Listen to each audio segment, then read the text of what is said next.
ଆଜି ଶୁଣିବା ଉପନ୍ୟାସ ପରଜା। ଔପନ୍ୟାସିକ ଗୋପୀନାଥ ମହାନ୍ତି। ଭାଗ 19। ଦୁଇ ପାଖ ପାହାଡ଼ର ଧାଡ଼ି ଧାଡ଼ିକା ଢେଉ ଉପରେ କେତେଠି ଗଦା ଗଦା ହୋଇ ମେଘର ଭାରସଜା ହୋଇ ରହିଥାଏ ଶ୍ରାବଣର। କେତେ ବର୍ଣ୍ଣର ସେଇ ଦିଗ୍ବଳୟ ସେପାରିରୁ ମେଘର ଧୂଆଁ ଭାସି ଆସେ, ଅଜାଡ଼ି ଦେଇଯାଏ। ଭେଳିକି ଲଗାଇଲା ପରି ଘଡ଼ି ଘଡ଼ିକେ ଦିନର ରଙ୍ଗ ବଦଳୁଥାଏ। ପାଉଁଶିଆ, ମୁଗୁରିଆ, କସରା, ନେଳିଆ ବଡ଼ ବଡ଼ କଳା କଳା ମେଘ ଭାସି ଚାଲେ। ତାର ଧଳା ନାଲିଚା ଧଡ଼ି ଛାତିରେ ଶିରା ଶିରା ହୋଇ ଫଟାକାର। ଆକାଶର ଏ ପାଖରୁ ସେ ପାଖ। କିଏ ଯେପରି ତୁଳି ଧରି କ'ଣ ଆଙ୍କିବାକୁ ଯାଉ ଯାଉ ଆପଣା ଭୁଲା ହୋଇ ମନର ଖିଆଲ ଆଙ୍କି ଯାଉଛି। କେତେ ପ୍ରକାର ରୂପର ଛବି କେଉଁଠି ତୁଡ଼ି ବସି ଯାଉଛି। କାଳି ଭାରି କେଉଁଠି ହାଲୁକା କଳା, କେଉଁଠି ଧୋବ ଫରଫର ଛେଚି କୁଟି ବରଷା, କେତେବେଳେ ଧୂଆଳିଆ, କେତେବେଳେ ଟାଁସିଆ ଧଳା। ସେ ଚିତ୍ର ସ୍ଥିତିବାନ ନୁହେଁ। ସେଥିରେ ଅଛି ଗତି ଅଛି। ଆପେ ଆପଣାକୁ ଭାଙ୍ଗୁଛି, ଗଢ଼ୁଛି। ସେ ଆପେ ବଦଳୁଛି। ଉପରେ ରୂପର ଖେଳ, ତଳେ ପାହାଡ଼ର ଅଭିଷେକ। କେତେବେଳେ ଛିଣ୍ଡା କଳାମେଘର କଣା ବାଟେ ନେଳିଚା କସରା ମୁହଁରେ ସୂର୍ଯ୍ୟ ଟିକେ ଅନେଇ ଦେଇଯାଏ। ସେ କରୁଣ ଆଲୁଅ ଝରିପଡ଼େ ତଳର ସବୁ ପୂର୍ଣ୍ଣତା ଉପରେ। ବିଲରେ ସୁଅ ପଡ଼ିଛି, ପାହାଡ଼ ଉପରୁ ମଣିଷ ଚଲାବାଟରେ ଗଡ଼ି ଗଡ଼ି ଝରଣା ଓହ୍ଲେଇ ଚାଲିଛି ସବୁଜ ପାହାଡ଼ରେ ରୂପାର ପଇତା ପରି। ଗାଁ ଭିତରୁ ତଳକୁ ହଳଦିଆ ସୁଅ ବୋହି ଚାଲିଛି। ଚାରିଆଡ଼େ ଖାଲି ସୁଅ ଆଉ ପାଣି। ଦରହମଲା ସୂର୍ଯ୍ୟର କରୁଣ ଛାଇ ସବୁଥିରେ ପଡ଼େ। ସବୁ ବିମର୍ଷ ଦିଶେ। ଯେପରି ଏତେ ପୂର୍ଣ୍ଣତା ଉପରର ଆଉ ତଳର ସବୁ ଖାଲି ଦୁଃଖ। ଅନ୍ଧାର ପଡ଼ିଆସେ। ପାହାଡ଼ର ଢାଲୁଏ ଢାଲୁଏ କେତେ ଖୁଣ୍ଟା ଗଛ ବଡ଼ ପଥର ବଣଜନ୍ତୁ ପରି କଳା କଳା ଦିଶନ୍ତି। କିଛି ବାରି ହେଉ ନଥିଲା ଯେଉଁଠି ସେଠି ଜଣାପଡ଼େ ସତେଅବା ବାରହାର ମୁଣ୍ଡ, ଭାଲୁର ଫୁଲୁକା ଦେହ, ଅଜଗରର ଲମ୍ବ ଲାଞ୍ଜ। ମୟୂର ପାଟି କରି କରି ବଡ଼ଗଛକୁ ଚଢ଼ି ଚଢ଼ି ଯାଆନ୍ତି। କ୍ରମେ ବଣଦେଶରେ ଶବ୍ଦ କମେ। ହଠାତ୍ ପାଣି ସୁଲୁସୁଲୁ ବେଢ଼ାକ୍ଷେତ ଭିତରୁ ପୁରୁଷ ପୁରୁଷେ ଉଞ୍ଚ କୁଲାର ଚଢ଼େଇ ଏକାଥରକେ ବିକଳ ହୋଇ ଚିତ୍କାର କରନ୍ତି। ପାହାଡ଼ ମହୁଡ଼ରୁ କୋଟୁରା ବୋବାଏ। ସଞ୍ଜ ବୁଡ଼େ, ଦିନ ଚାଲିଯାଏ। ପହିଲି ଅନ୍ଧାରରେ ଗାଁ ଗୋଟାକର ଧୂଆଁ ଏକାଠି ହୋଇ କେତେବେଳେ ଛାତ ତୋଟା ଉପରେ ଲହଡ଼ି ଖେଳୁଥାଏ। ଗାଁ ଚାରିପାଖେ ଓଦା ଭୂଇଁ ବେଢ଼ା ନହିଁ ଉପରକୁ କୁହୁଡ଼ିର ବାମ୍ଫ ଉଠେ। ଚାରିଆଡ଼େ ହୋଇଯାଏ କୁହୁଡ଼ିଆ। ଅନ୍ଧାର, ଖାଲି ଧୂଆଁଳିଆ ସବୁ। ମଝିରେ ଏଠି ସେଠି ଗୋଟିଏ ଗୋଟିଏ ଗାଁର ନିଆଁ। ଚାରିଆଡ଼ୁ ଅନ୍ଧାର କ୍ରମେ ଚାପି ଚାପି ଗ୍ରାସ କରି ଆସେ। ଗାଁର ନିଆଁ ନିଭିଯାଏ। ଖାଲ ଖାଲ ପାହାଡ଼ ଆକାଶ ଆବୋରି ଖାଲି ଅନ୍ଧାରର ହାଣ୍ଡିକଳା। ନିରାଶ ଲାଗେ। ଝିଲି ଗୁମ୍ ହୋଇ ବସି ଭାବେ। ଭାବିଲେ ଭୋକ କମେ ନାହିଁ, ବଢ଼େ। ରୋଟ ପାଇଟି ପାଖେ ପ୍ରତିଦିନ ପାଇବା ତାର ଅଭ୍ୟାସ ହୋଇଯାଇଥିଲା। କିଛି ହେଲେ ନୂଆ ପାଇବା। ଆଉ ଆଜି ଏ କେତେଦିନ ହୋଇଗଲା ଖାଲି ଛେଚି କୁଟି ବରଷା ଆଉ ଛଟପଟ ଭିତରେ ବାହାରେ ସବୁଠି। ଦିନଯାକ କୁଲି କାମ, ବର୍ଷାରେ ତିନ୍ତିବା ବୁଡ଼ିବା, ସଞ୍ଜରେ ଅବସାଦ। ଏକୁଟିଆଟା ଖାଲି। ବର୍ଷାର ଏତେ ବିରାଟ ପୂର୍ଣ୍ଣତା ମନ ଭିତରେ ସବୁ ଫାଙ୍କ, ସବୁ ଖାଲି ଜାଗା କେବଳ ପଦାକୁ ବାହାର କରେ। ବର୍ଷାର ଚିତ୍ରରେ ଦିଶେ ମନଗହୀରର ସବୁ ଅପୂର୍ଣ୍ଣତା, ସବୁ ଅଭାବ। ପୁରୁଣା ଦରଜ ପୁଣି ବାହାରେ। ଫମ୍ପା ଅସ୍ତିତ୍ୱଟା ଟଣକି ଉଠେ ହୁସିଆର ପବନରେ ମଶାଣିର ମୁଣ୍ଡହାଡ଼ ପରି। ନିଜାଣି ରୋପାଣି ସାରି ହିଡ଼ମୁଣ୍ଡରେ ବସି ସୁ ସୁ ପବନରେ ତରଲା ତରଲିର ଫଟା ବର୍ଷାତି ସଜାଡ଼ି ବାନ୍ଧିଲା ବେଳେ ଥରେ ଚାରିପାଖକୁ ଅନାଇଲେ ଦିଶେ ଦୂର ପାହାଡ଼ ଉପରେ ଖଣ୍ଡ ଖଣ୍ଡ କଳା ମେଘ ଉଠୁଛି। ଆକାଶଯାକ ମେଘ, ହାଲୁକା ଧଳା ଧଳା। ପାହାଡ଼ର ବଡ଼ ବଡ଼ ମୁଣ୍ଡିଆ ପରି ବଡ଼ ବଡ଼ ମେଘଖଣ୍ଡ ତଳୁ ଉପରକୁ, ଉପରୁ ତଳକୁ ହେଉଥାଏ। ଆକାଶ ବ୍ୟାପୀ ତୋଫାନରେ ଉଛୁଳିଲା ପରି ଗୋଳିଆ ପାଉଁଶିଆ ସମୁଦ୍ର। ତା ତଳେ ବହଳ କଳା ନେଳି। ତହିଁରୁ କେତେ ପାହାଡ଼ ଉଠେ, କେତେ ମେଘର ପାହାଡ଼ ଉପରୁ ଛିଣ୍ଡି ପଡ଼ି ସେହି ସମୁଦ୍ରରେ ବୁଡ଼ିଯାଏ। ମେଘ ବରଷେ, ଦୃଷ୍ଟିର ପରିସର ଛୋଟ ହୋଇ ଆସେ। ଖାଲି ତେର୍ଛା ତେର୍ଛା ମେଘର ଧାର ମୁହଁ ଉପରେ ଟପର ଟପର ପିଟି ଦେଇଯାଏ। ଝଡ଼ି ବରଷା ଶୀତ କାକରରେ ସବୁ ଖାଲି କାଉନ୍ଦା ଲାଗେ। ଏତେ ଖଟି ଖଟି ଦିନ ଗୋଟାକର ଗୋରାକି ଅତି କଷ୍ଟରେ ମିଳେ। ପେଟ ପୂରେ ନାହିଁ, ପିଠିକୁ ନଅଣ୍ଟ ହୁଏ। ଯେତେଦିନ ଏହିପରି ସୁଖ ଦୁଃଖରେ ଗଡ଼ି ଚାଲୁଥିଲା ଚାଲୁଥିଲା। ଥରେ ସ୍ୱାଚ୍ଛନ୍ଦ୍ୟ ଦେଖିଲା ପରେ, ଥରେ ମଜଲିସରେ ରୋଟ୍ ପାଇଟିରେ ବୁଲି ଆସିଲା ପରେ ସାନ ଅଭାବ ଦିଶୁଛି ବଡ଼ ହୋଇ। ବଡ଼ ଅଭାବ ତ ଖାଲି ହତାଶା। ସଞ୍ଜବେଳେ ମଲାସାପ ପରି ଜିଲି ପଡ଼ି ରହେ। ଧାଙ୍ଗଡ଼ି ବସାଘରକୁ ଯିବାକୁ ଡର ମାଡ଼େ। କାହିଁକି ବୃଥା? ଘରେ ଶୋଇଥିଲେ ରାତିରେ କେତେ କେତେ ବେଳେ ନିଦ ଭାଙ୍ଗିଯାଏ। ଦେଖେ ପାଖରେ ବିଲି ନାହିଁ। ପଦାକୁ ବାହାରେ ଦାଣ୍ଡଘରେ ଦେଖେ ବୁଢ଼ା ଏକୁଟିଆ। ପାଖରେ ନନ୍ଦିବାଲି ନାହିଁ। କବାଟ ଖୋଲି ପଦାକୁ ଦେଖେ ଖାଲି ପବନର ସୁ ସୁ, ଖାଲି କାହାର ଫୁସ୍ଫୁସ୍ କଥା। ଫେରିଆସେ। ନିଦ ମାଡ଼େ ନାହିଁ। ଯେତେବେଳେ ନନ୍ଦିବାଲି ଥାଏ, ବିଲି ଥାଏ। କେଉଁ ଫିକରରେ ହେଲେ ଦୁହେଁ ଗୋଟାଏ ପାଖକୁ ଉଠିଯାଆନ୍ତି। ଜିଲି ଏକୁଟିଆ ପଡ଼ି ରହେ। କାଉପରଜା ଅବସର ସମୟରେ ଖବର ବୁଝି ଆସେ। ପୂର୍ବ ପରି ଖାଲି ଖାଲିଆ ଆଖିରେ ଅନେଇ ରହେ। ଯଦି ସେ ଉପରେ ପଡ଼ୁଥାନ୍ତା, ହୁଏତ ଜିଲି ତାକୁ ସହିପାରୁଥାନ୍ତା। ସେ ଖାଲି ତପସ୍ୟା କରେ। ତହିଁରେ ତାର ରୂପ ଭେଗ। ଜିଲି କହେ, ଛି। ଦିନେ ଦିନେ ଧାଙ୍ଗଡ଼ି ବସାଘରେ ଶୋଇ ରହିଥିଲା ବେଳେ ଅନ୍ଧାର ରାତିରେ ଧାଙ୍ଗଡ଼ା ବସାଘରୁ ଡୁଙ୍ଗୁଡୁଙ୍ଗା ଡାକେ। ପଦାର ଶୀତ ସାଙ୍ଗେ କଜିଆ କରି ଦେହର ରକ୍ତ ଗରମ ହୋଇ ଫୁଟେ। 7-5 ଧାଙ୍ଗଡ଼ା କଳାଭୂତ ପରି ଧାଙ୍ଗଡ଼ି ଭସାଘର ଉପରେ ଚଢ଼ାଉ କରନ୍ତି। ରନ୍ଧା ମଦ ପାଖରେ ଥାଏ। ଜିଲି ଆପଣାକୁ ଭସାଇ ଦିଏ। ରୁଚିର ଭେଦାଭେଦ ରୋଟ୍ ପାଇଟି ତୁଟାଇ ଦେଇଛି। କଳା ବିସ୍ମୃତି ଭିତରେ ପାପ ପୁଣ୍ୟ ଘୁଙ୍ଗୁଡ଼ି ମାରନ୍ତି। ସବୁ ଏକାକାର ହୁଏ। ଖାଲି ଦିନେ ଦିନେ। କିନ୍ତୁ ସକାଳ ପାଇଲେ ଜିଲି ଆଗ ପରି ଶୁଖିଲା ଠାଉ ଠାଉରେ ପଡ଼ି ରହିଥାଏ।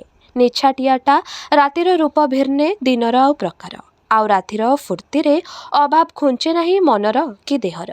ସେ ଫଟାଲେଞ୍ଜିଆ ପରଜା, ଫସ୍କା ପରଜା ଦିନବେଳେ ବି ଦିଶା ପଡ଼ନ୍ତି। କିନ୍ତୁ ସେମାନେ ଅତି ଉଦାର, ଅତି ଖୋଲାମେଲା। ସେ ଜିଲି ଆଡ଼କୁ ଆଖିମିଟିକା ମାରିଦେଇ ତାହାରି ଆଗରେ ବୁଲିକି, ମିଞ୍ଜେଇକି, ଭଙ୍ଗେଇକି କାହାକୁ ଦେଖି ତା ପଛେ ପଛେ ଧାଇଯାଆନ୍ତି ସେତିକି ଆଗ୍ରହରେ। ଦେହ ଜଳିଯାଏ, ରାଗ ହୁଏ।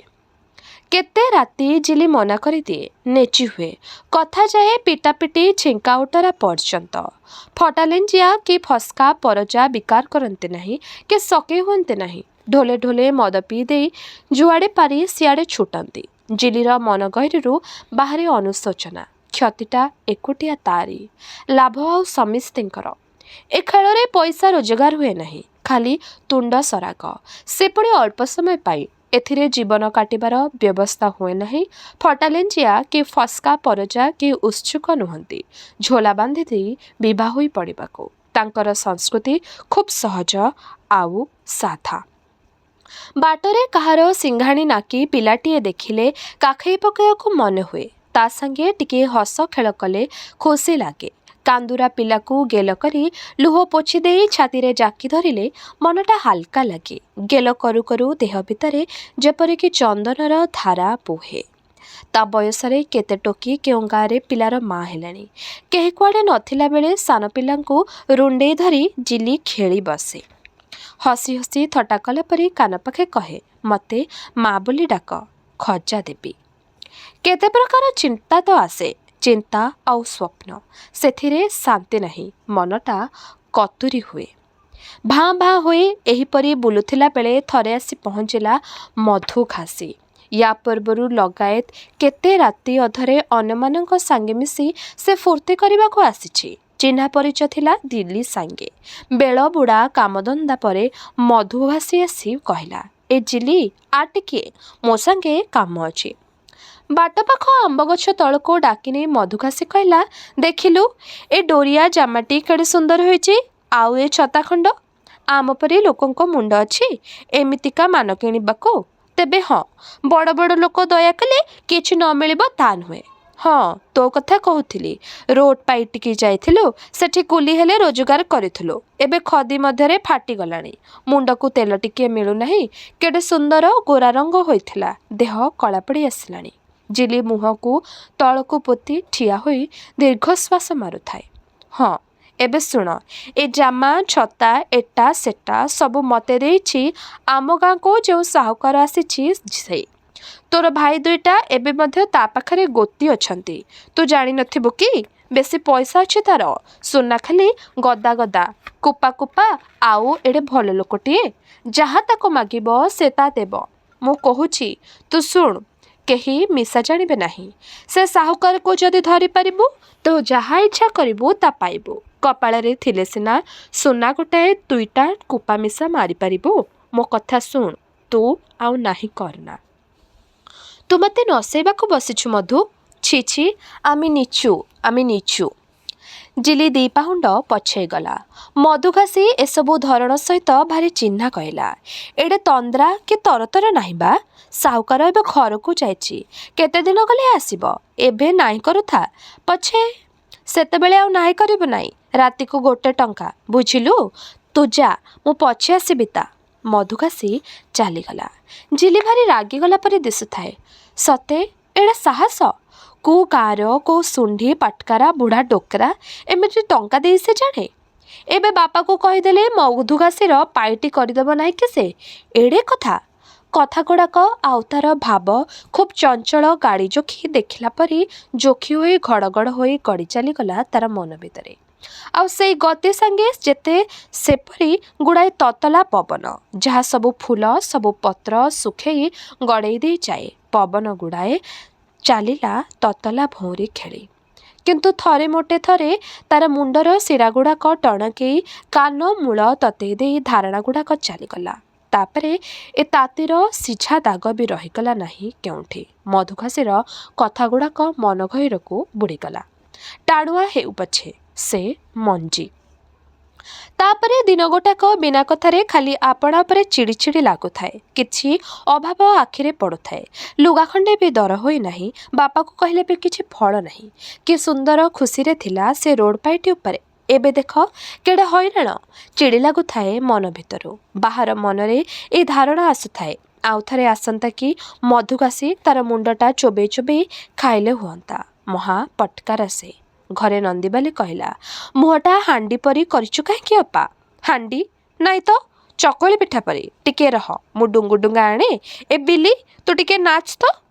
ଟିକରାଜାନିର ଅଧିକାଂଶ ଦିନ ପାଳି ପଡ଼େ ଗୋରୁମନ୍ଦା ଜଗିବାରେ। ବଣ ଭିତରେ ଅନେକ ଜାଗାରେ ଦୂର ହୋଇ ସାହୁକାରର ଗୋଠ ସବୁ ଥାଏ। ପ୍ରତି ଗୋଠରେ 2 ଜଣ 3 ଜଣ ଗୋତି। 2 ପାଖେ ନିଘଞ୍ଚ ପାହାଡ଼, ମଝିରେ ଖଣ୍ଡେ ସମାନ ଭୂଇଁରେ ଖୋଲା ଜଙ୍ଗଲ। ଖୋଲା ଥାନ୍ତି ସେମାନେ। ସେଇ ଜଙ୍ଗଲ ଭିତରେ ସାହୁକାରର ଗୋଟାଏ ଲେଖା ଅଡ୍ଡାର, ସେଥିରେ 200-300 ମଇଁଷି। ଖୋଲା ଥାନ୍ତି ସେମାନେ। ମନ ଇଚ୍ଛା ବଣ ଭିତରେ ବୁଲୁଥାନ୍ତି। ଏକାଠି ଗୋଟାଏ ଜାଗାରେ ଶୁଅନ୍ତି। ପାଖରେ ଗୋଟାଏ ଗୋଟିକିଆ ଘର, ତାର ଫାଙ୍କ ଝାଟି କାନ୍ଥ, ଉପରେ ଖଣ୍ଡେ ଚାଳ। ଯେତେବେଳେ ହେଲେ ଦେଖିଲେ ଅଗନାଗ୍ନି ବନସ୍ତ ଭିତରେ ଏହିପରି ଗୋଟାଏ କୁଡ଼ିଆ ଘର। ସେଠି ମଣିଷ ନଥାନ୍ତି, ତୁଣ୍ଡ ମୁଣ୍ଡ ନଥାଏ। ତାଟି କବାଟ ଖୋଲା। ଭିତରେ ଶିକାର ଓହଳିଥାଏ। ହାଣ୍ଡି ଦୁଧ ଦହି। ଆଉ ସେଠି ଥାଏ ଗୋତିଙ୍କ ହାଣ୍ଡି କାଉଡ଼ି, ମଇଁଷି ବେକର ପୁରୁଣା ବାଉଁଶ ଟିପା, ପୁରୁଣା ଘଣ୍ଟି। ସେଠୁ ପ୍ରାୟ କୋଶେ ବାଟରେ ଗୋଟାଏ ସାନ ଗାଁ। ସେଇ ଅଡ଼ାର ଘରକୁ କେନ୍ଦ୍ର କରି ପାଖ ଦୂର ବଣରେ 2 ମଇଁଷିଙ୍କ ସାଙ୍ଗେ ଗୋତି ବୁଲୁଥାଏ। କାନ୍ଧରେ ଗୋଟାଏ ବଡ଼ ତାଳପତ୍ର ଛତା, ଖଣ୍ଡେ ବାଡ଼ି। ସେଥିରେ ଝୁଲୁଥାଏ କିଛି ମାଣ୍ଡିଆ ଚୂନା, ପେଜ ଭର୍ତ୍ତି 2-3ଟା ଲାଉ ତୁମ୍ବା, ଅନ୍ୟାନ୍ୟ ବ୍ୟବହାର୍ଯ୍ୟ ଦ୍ରବ୍ୟର ଗୋଟାଏ ବୁଜୁଳି। ଆଉ ଗୋଟାଏ 2ଟା ବଡ଼ ଶିଙ୍ଗା ଟାଙ୍ଗିଆ ଥାଏ ଆର କାନ୍ଧରେ। ବାଡ଼ି ହାତରେ ଅଡ଼ାରିଆ ସବୁବେଳେ ପ୍ରସ୍ତୁତ। ଅଡ଼ାରିଆ ମଣିଷଙ୍କୁ ଲୁଣ ଟିକେ ବାଣ୍ଟେ, ସେତିକିରେ ବସ କରେ। ସେ ଶିଙ୍ଗା ଫୁଙ୍କିଲେ ମଣିଷି ବୁଝନ୍ତି ଏଥର ଲୁଣ ବଣ୍ଟା ହେବ। ତାପରେ ଠେଲାଠେଲି ପେଲାପେଲି ହୋଇ ନାଚିକା ଯେ ଯେଉଁଠି ଥାନ୍ତି ଦୌଡ଼ି ଆସନ୍ତି। ଅଡ଼ାରିଆ ଠେକା ବନ୍ଧା ମୁଣ୍ଡରେ ଠେଙ୍ଗା ଛତୋଡ଼ି ଠେକି ଦେଇ ମୁଠା କରି ଶିଙ୍ଗା ଫୁଙ୍କିକା ଆଗେ ଚାଲୁଥାଏ। ଅଡ଼ାରିଆ ମଣିଷମାନଙ୍କୁ ଚିହ୍ନେ। ପିଠିରେ ଚିଆଁ ଦିଏ, ଲାଞ୍ଜରୁ ବାଳ କତୁରି ପକାଏ, ଶିଙ୍ଘାକୁ ଦାଗି ଦିଏ। ଲୁଣ ବାଣ୍ଟୁ ମଇଁଷିଙ୍କୁ ସେ ଗଣତି କରେ, କୋଡ଼ି କରେ। ତାପରେ ମଇଁଷି ପୁଣି ଏପାଖ ସେପାଖ ଖେଳେ ହୋଇ ଚରିବାକୁ ଯାଆନ୍ତି। କିଏ କେତେ ବାଟ ଚାଲିଯାଏ ଚରିବାକୁ, କିଏ କେଉଁ ଛପି ରହିଥିବା ଝୋଲାର ପଙ୍କରେ ଗଡ଼ୁଥାଏ। ଅଡ଼ାରିଆ ସମସ୍ତଙ୍କ ମଝିରେ ଯାଇ ତନଖି କରି ଆସେ। ଯେଉଁଠି ପାରି ସେଠି ବଣ ଭିତରେ ସଞ୍ଜ ହୁଏ। ବରଷା ମାଡ଼ରେ କୁହୁଳି ଧୂଆଁ ହୋଇ ନିଆଁ ବିଲକୁଲ ନିଭିଯାଏ। ଜନ୍ତୁ ମଣିଷ ଶୋଇପଡ଼ନ୍ତି। ପେଠ ଉପରେ ଗୋଟାଏ ବହଳ ଘୋରି ହେଲା ପରି ମଶାମାନେ ନେଶି ହୋଇ ବସିଥାନ୍ତି। ବର୍ଷାରେ ବଣ ବଢ଼ିଛି ବିଶେଷ ଭାବରେ। ଏଠି ସେଠି ନୂଆ ନୂଆ ଗଛ, ନୂଆ ନୂଆ ପତ୍ର, ଲଟା ବୁଦା ଆଉ ବଡ଼ ଗଛ ମିଶି ଏପରି ଭାବେ ଛନ୍ଦାଛନ୍ଦି ହୋଇଛି ଯେ ବଣ ଅଧାର କେଉଁଠି ଟିକିଏ ଫାଙ୍କ ବି ଆଖିରେ ପଡ଼ୁନାହିଁ। ଏତେ ଶବ୍ଦରେ ବଣଜନ୍ତୁର ପାଦଶବ୍ଦ ଆଦୌ ବାରି ହୁଏ ନାହିଁ। ଅନ୍ଧାରେ ଅନ୍ଧାରେ କିଏ କେଉଁ ବାଟେ ଯାଇ ଆସେ। ଏ ଘଞ୍ଚ ବଣ ଭିତରେ ମଇଁଷି ଗୋଠ ସାଙ୍ଗେ ସାଙ୍ଗେ ଟାଙ୍ଗିଆରେ ବାଟ ସଫା କରି କରି ସାହୁକାରର ଗୋତି ଆଗକୁ ମାଡ଼େ। କାନ୍ଦି କାନ୍ଦି କଣ୍ଟା ଫଳଲଟା ଦୋଳି ଖେଳୁଥାଏ। କେତେବେଳେ ଗୋଡ଼ରୁ ଫାଳିଯାଏ, କେତେବେଳେ କାନ୍ଧରୁ ଫାଳେ। ବଣ ବାଟରେ ପାହୁଣ୍ଡ ଠିକଣା ରଖି ବାଟ ଚାଲିଲା ବେଳେ ସବୁବେଳେ ମୁଣ୍ଡ ଭିତରେ ଖେଳୁଥାଏ ବାଘର ଧାରଣା। କାଦୁଅରେ ବଡ଼ ବାଘର ପାହୁଲ ଚିହ୍ନ, ପବନରେ ବାଘ ଗନ୍ଧ, କାଳଖୁଣ୍ଟ ଗଛର ଫୁଲ ଆଉ ବାଘିରିମାଳର ଫୁଲ ଅବିକଳ ବାଘ ପରି ଗନ୍ଧ ଛାଡ଼ି। ଉଡ଼ି ଆସୁଥିବା ପାଣିବାମ୍ଫକୁ ଦେଖିଲେ ଛାତି ଭିତର ଚାଉଁ କରେ। କାରଣ ବାଘର ଅଭ୍ୟାସ, ସେ ମେଘ ତଳେ ତଳେ ଧାଇଁ ଆସେ। ମେଘୁଆ ପାଗରେ ସୁଲୁସୁଲିଆ ପବନ ଦେଲେ ଦେଶର ଲୋକେ କହନ୍ତି ବଘେଇ ପାଗ। ବାନ୍ଧି ବାଡ଼େଇଲେ କେହି ପଦାକୁ ବାହାରନ୍ତି ନାହିଁ। ଯେହେତୁ ସେପରି ପାଗ ହେଲେ ଅବଶ୍ୟ ଯେଉଁଠି ହେଲେ ବାଘ ମଣିଷକୁ ଧରେ। କିଏ ନ ଜାଣେ ମହାବଳ ବାଘ କଥା? ବଘେଇ ପାଗ ହେଲେ ବାଘକୁ କୁଆଡ଼େ ବେଶୀ ଭୋକ କରେ, ଆଉ ସେ ଲାଞ୍ଜ ଟେକି ନାଚେ। ତାକୁ ନାଚ ମାଡ଼େ। ତାପରେ 5 ଥାନ୍ତୁ 25 ଥାନ୍ତୁ, ଦିନ ଦିପହରେ ଗହଳି ଭିତରୁ ମଣିଷ ଉଠେଇ ନେଇ ସେ ଚାଲି ଯାଇଥାଏ। ତହିଁ ଆର ଦିନ ଦିପହର ଭିତରେ ମଡ଼କୁ ସଫା କରି ଖାଇଦିଏ। ସେଦିନ ତାକୁ ନିଶା ଧରେ। ମଦୁଆ ପରି ଟଳି ଟଳିକା ଝୋଲା କରେ କରେ ସେ ବୁଲୁଥାଏ, ଶୋଇ ପଡ଼ୁଥାଏ। ମଝିରେ ଦିନଟାଏ ଛାଡ଼ିଦେଇ ପୁଣି ଯାଇ ଧରେ ଆଉ କେଉଁ ଗାଁରେ। ବଣବାଟରେ ଗଲାବେଳେ ପଡ଼େ କେତେ ବେଛ ପରି ଗାଁ। ସେଠି ଦିନେ ଚୁଲି ଜଳୁଥିଲା, ପିଲା ନାଚୁଥିଲେ। ଆଜି ସବୁ ସୁନସାନ। ହେଇ ସେଠି ନନ୍ଦାଚୁଆ ଗାଁ। ତୋଟାଟା ରହିଛି, ଗୋଟାଏ ଦିଟା ଘର ବି ରହିଛି। ବାଘର ନାଁ ଅନୁସାରେ ଏତେ ଗାଁର ନାଁ ଦିଆଯାଇଛି। କେଉଁଟା ବାଘଲମତି, ଏଠି ଲମ୍ତି ଲମ୍ତି, ମେଞ୍ଚି ମେଞ୍ଚି। ବାଘ 10-15ଟା ବାଗ୍ରି ନାଁ। କେଉଁଟା ବାଘେଇ ପଦର, କେଉଁଟା ବାଘ୍ରାଗୁଡ଼ାର।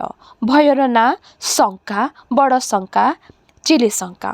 ଏ ବର୍ଷା ଦିନ ଆରମ୍ଭରୁ ଯେ ବାଘର ଶିକାର ଆରମ୍ଭ ହେଲା, ଠିକ୍ ଶୀତଦିନ ଶେଷ ପର୍ଯ୍ୟନ୍ତ, ଅର୍ଥାତ୍ ଚୈତ୍ର ପର୍ଯ୍ୟନ୍ତ। ସେ ପର୍ଯ୍ୟନ୍ତ ଜୀବନର ଥାଇତା ନାହିଁ। ବଣବାଟରେ ଛାତି ଦକ ଦକ। ଗୋତି ମୁଣ୍ଡ ବି କିଛି ତାର ଛୁଟି ନାହିଁ। ବଘେଇ ପାଗରେ ବି ସେ ମଇଁଷି ଚରେବାକୁ ବୁଲୁଥିବ। ମଇଁଷି ହଜିଲେ ସାହୁକାର ତାର ତଣ୍ଟି ଧରିବ, କହିବ ମଇଁଷି ଖରିଦ ନ ଉଠିବା ଯାକେ ଗୋତି ଥାଇ ମର, ଯିବୁ କୁଆଡ଼େ? ତେଣୁ ବଘେଇ ହେଉ ଯା ହେଉ, ତା ହେଉ ପଛେ ଜୀବନ ମୂର୍ଚ୍ଛା ହୋଇ ମଇଁଷି ପଛେ ପଛେ ତାକୁ ଧାଇଁବାକୁ ପଡ଼ିବ। ଟିକ୍ରାଜାନି ସାଙ୍ଗ ପାଇଥାଏ ଆଉ ଜଣେ ଗୋତିକୁ। ତା ନାଁ ମିଲ୍କୁ ପରଜା। ତା କାନକୁ ଭଲ ଶୁଭେ ନାହିଁ। ଗୋଡ଼ ଟିକିଏ ଛୋଟା, ଶୁଖିଲା, ବୁଢ଼ାଟାଏ ସେ ପିଲା। ପିଲା ଭାରି ଯା ନାହାନ୍ତି। ଆପଣା ଜୀବନ ପାଇଁ ତାକୁ ଜଗତ ଯାକର ଡର। ଥରେ ଥରେ ଟିକ୍ରାକୁ ଫୁସିଲେଇ କୋବଲେଇ ପାଖ ଗାଁମାନଙ୍କରେ ସେ ରହିଯାଏ। ପଛେ ଆଉ 2-4 ଜଣ ବାଟୋଇ ପାଇଲେ ପିଛା ଧରି ଟିକ୍ରା ପାଖେ ଯାଇ ଭେଟ ହୁଏ। ଟିକ୍ରାଜାନି ଅଧିକାଂଶ ସମୟରେ ଏକୁଟିଆ ବୁଲେ। ଏତିକି ତାର ସାହସ। ଲୋକେ କହନ୍ତି ମଇଁଷି ପାଖକୁ ବାଘ କୁଆଡ଼େ ଆସେ ନାହିଁ। ଗନ୍ଧ ବାରିଲେ ମଇଁଷି ପଲ ଏକଜୋଟ ହୁଅନ୍ତି। ଅଣ୍ଡିରାମାନେ ନାକ ଫୁଲେଇ କାନ ଡେରି ସିଂହ ପାରି ଠିଆ ହୋଇ ରହନ୍ତି। ମଝିରେ ରହିଥାଏ ଟିକ୍ରା। ତାପରେ ସେମାନେ ପୁଣି ଛିନଛତ୍ର ହୋଇ ରହିବାକୁ ଚାଲିଯାଆନ୍ତି। ଭୟ ଚାଲିଗଲେ ଟିକ୍ରାକୁ ବି ଟିକେ ଭୟ ଭୟ ଲାଗୁଥାଏ। ମଇଁଷିମାନଙ୍କ ନାଁ ଧରି ସୁଆଟ କରି ଡାକି ଡାକିକା ଟିକ୍ରା କାହା କାହା ସଙ୍ଗେ ବୁଲୁଥାଏ। ସେ ମଇଁଷି ପିଠିରେ ଘୋଡ଼ା ଚଢ଼ି ବସେ, ମୁଣ୍ଡ ଆଉଁସେ। ଏକୁଟିଆ ଲଟାର ଜାଲରେ ଦୋଳି ମାଙ୍କୁଡ଼ି ଖେଳେ। ବଡ଼ ବଡ଼ ଗୁଳୁ ଚିଲଟାର ଚେରରେ ଛନ୍ଦି ହୋଇ ଏ ଲଟାରୁ ସେ ଲଟାକୁ ଶୂନ୍ୟେ ଶୂନ୍ୟେ ଚାଲି ଯାଇପାରେ। କିନ୍ତୁ ସବୁବେଳେ ଗହଳିଟାର ହଳଟାର ଡର, ବିଶେଷ କରି ଶିଆଳି ମାଡ଼କୁ। ବଡ଼ ବଡ଼ ଗୋଲ ଗୋଲ ପତ୍ର ଏପରି ଭାବେ ଶାଳଗଛ ଉପରେ ମଡ଼େଇ ହୋଇ ମେଞ୍ଚା ହୋଇ ରହିଥାଏ, ଖାଲି ଅନ୍ଧାର ଆଉ ଭୟର ଗଦା ପରି। ସିଂଘା ବଜାଇ କୁହାଟ ଛାଡ଼ି ମଇଁଷି ସାଙ୍ଗେ ସାଙ୍ଗେ ବାଟ ଚାଲିଲା ବେଳେ ନାକ ତାର ଗନ୍ଧ ବାରୁଥାଏ। ଆଖି କନ୍ଦି ବିକନ୍ଦି ଉଣ୍ଡୁଥାଏ। କାନ ଆପେ ଡେରି ହୋଇ ରହେ ଟିକକ ଶବ୍ଦକୁ ଧରିବା ପାଇଁ। ଟିକକ ଶବ୍ଦରେ ସେ ତରଳେ ଯାଇ ଟାଙ୍ଗିଆ ଉଠେଇ ମଇଁଷି ପଛଆଡ଼େ ଯାଇ ଠିଆ ହୁଏ। ଭାବେ ଯାହାର ଭୟ ତାକୁ। ବାଟରେ ଗୋଟି ଗୋଟି ହୋଇ ବାଘଖିଆ ଜାଗା ସବୁ ପଡ଼ି ପଡ଼ି ଯାଏ। ଏଇ ସେଇ କାଳିଆ ଝୋଳା ଘର ପାଖୁ ସାଉଁତାକୁ ଉଠେଇ ନେଇଗଲା। ଏଇ ମହୁଲ କଣା ଏଠି ହେଇ ଝଡ଼ି ଗଛ ପାଖେ ଏ ବର୍ଷ 2 ଜଣଙ୍କୁ ଖାଇଲାଣି। ସେ ପାବ୍ଲି ଅର୍ଥାତ୍ ପାହାଡ଼ ଉହାଡ଼ରେ ଯେଉଁ ଗବକ୍ଷେତ ଦିଶୁଛି ସେଠି ଜଣଙ୍କୁ। ଆଉ ଚିରା ଗାଁର ତଳଝୋଲା ସେଠି ପ୍ରତିବର୍ଷ ଧରେ। ମେଘୁଆ ପାଗରେ ବାଘର ଅଦେଖା ଝାପଟ ଆଖି ଆଖିଏ ରହିଥାଏ। ଟିକ୍ରାଜାନି ମଇଁଷି କୋଠ ଜଗେ। ଦୁଧ ଦୁଇଲେ ଦହି ପକେଇ ଦେବାକୁ ହେବ। ଯେତେ ସାଧୁ ହେଲେ ସାହୁକାର କହିବ ଚୋରଟା। ଯେତେ କଷ୍ଟରେ ପଡ଼ି କାମ କଲେ ସାହୁକାର କହିବ ଠକ ପଟକାରା। ବଣ ଅନ୍ଧାର କରି ମେଘ ଗାଳି ପକାଏ। ମଇଁଷି ପଲ ମଝିରେ କେଉଁ ଅପନ୍ତରା ବଣ ପାଖେ ଅନ୍ଧାର ମେଘୁଆ ରାତି ପାଖରେ ମଣିଷ ନାହାନ୍ତି। ରାତି ରାତି ଗଛମୂଳେ କଟେ। ଛତୋଡ଼ି ତଳେ 20 ଥର ନିଦ ହୋଇ 2 ଥର ନିଦ ଭାଙ୍ଗେ। ବୁଢ଼ାଟା ଗପ ଭଲ ପାଏ ନାହିଁ। ମିଲ୍କୁ ପରଜା। ଟିକିଏ ଶୀତ ଲାଗିଲେ ଖଁ ଖଁ କାଶେ। ନିଛାଟିଆ ଅନ୍ଧାରରେ ତାର କାଶ ଆହୁରି ଖରାପ ଶୁଭେ। ବଣ ଭିତରେ ବେଳେବେଳେ ଅତି ଦୂରରେ ଆଲୁଅ ଗୋଟାଏ ଗୋଟାଏ ଦିଶେ। ସେ କ'ଣ ଦେବତା କି ବାଘର ଆଖି କି ଆଉ କିଛି? କିଛି ବାରି ହୁଏ ନାହିଁ। ମେଘୁଆ ଅନ୍ଧାରର ଉଭୟ ସହସ୍ର ରୂପ ଧରି ବଣ ଭିତରେ ବୁଲୁଥାଏ। କେତେବେଳେ କିଏ ଯେପରି କାନ୍ଦୁଥାଏ। କ'ଣ କାନ୍ଦେ? ମିଲ୍କୁ ପରଜା କାନ ପାଖେ କହେ, ବାଗ୍ଡୁମା କିଏ କାହାର ପ୍ରେତ ଆତ୍ମା। ଶୋଇପଡ଼ ଶୋଇପଡ଼। ଓଦା ଦେହରୁ ଝାଳ ଫିଟିଯାଏ। ଘର ମନେ ପଡ଼େ। ମନେ ମନେ ତୁଣ୍ଡରୁ ଗାଳି ଫିଟି ଆସେ ମଇଁଷିଗୁଡ଼ାଙ୍କୁ। ନିର୍ବୁଦ୍ଧିଆ ଜନ୍ତୁଗୁଡ଼ାକ ଅମଡ଼ା ମାଡ଼ି ଚାଲିଛନ୍ତି ମନ ଇଚ୍ଛା। ପଛେ ସାହୁକାର ଉପରକୁ କେଡ଼େ ଖରାପ ଲୋକଟା ସେ। କିନ୍ତୁ ତଥାପି ଟିକ୍ରା ପରଜା ଭାବେ ଏ ଜୀବନ ଆର ଜୀବନଠୁ ଢେର ଭଲ। ଏଠିକି ମଇଁଷି ଜଗି ନ ଆସିଲେ ସାହୁକାର ହାଡ଼ଭଙ୍ଗା କାମ ଲଗେଇଦେବ ଘରେ। ଯା ପଥର ସବୁ ସମାନ କରି ଭାଙ୍ଗି ବୋହି ଆଣେ। 2 ଯାକ ପକାଅ। ଏକୁଟିଆ ଯା ବଣରୁ କାଠ ଆଣ। ଯା ବିଲରେ କାମ କର। ୟା କର ତା କର। ସାହୁକାରର ତୋଡ଼ ଗୁମାସ୍ତର ତୋଡ଼। ସାହୁକାରର ଘର ମଣିଷ ସମସ୍ତିଙ୍କର ତୋଡ଼। ସବୁବେଳେ ନାନା ଦୁର୍ଭାଷାରେ ଗାଳି। ଦିନ ଭିତରେ 10 ଥର ମକଦ୍ଦମା କଲା ପରି ଅଭିଯୋଗ। ତୁ ଏୟା କଲୁ ସେଇୟା କଲୁ। ଆଉ ସବୁଠୁ କଷ୍ଟ ସାହୁକାରର ନିଜର ଅସ୍ତିତ୍ୱଟା। ତାକୁ ଆଖି ଆଗରେ ଦେଖିଲେ ହସ ନିଭିଯାଏ।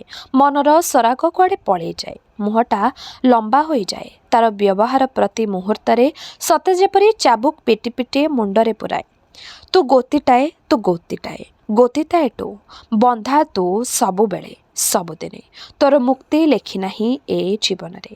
ତାର କୋଟଳିଆ ଆଖି ଆଗରୁ ଘୁଞ୍ଚି ଯାଇପାରିଲେ ଆପଣ ଆଖିରେ ତାର ଚିଡ଼ି ଚିଡ଼ି ମାଙ୍କଡ଼ ପରି ମୁହଁଟା, ତାର ଫୋଡ଼ି ପକାଇବାକୁ ମୋହି ରହିଥିବା ତୋରଣୀ ଛଣା ନିଶ ମେଞ୍ଚାକ, ତାର ଛକିବାଳ ବୁଲିଲା ପରି ଥରିଲା ଓଠ 2ଟା।